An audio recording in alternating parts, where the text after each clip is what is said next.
একদম বিন্দাস আছে। তারপরে যদি কোনো জায়গায় কোনো অসুবিধা হয় আমায় একবার ডাকবি, ঝামেলা করতে চলে আসবো, কোনো চাপ নেই। দিদি বাড়ি আছো?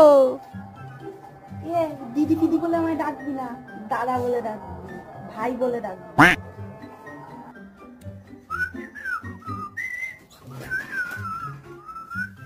খেয়ে দে কোনো কাজ নেই, সারাদিন ঘুরে ঘুরে বেড়াস তুই।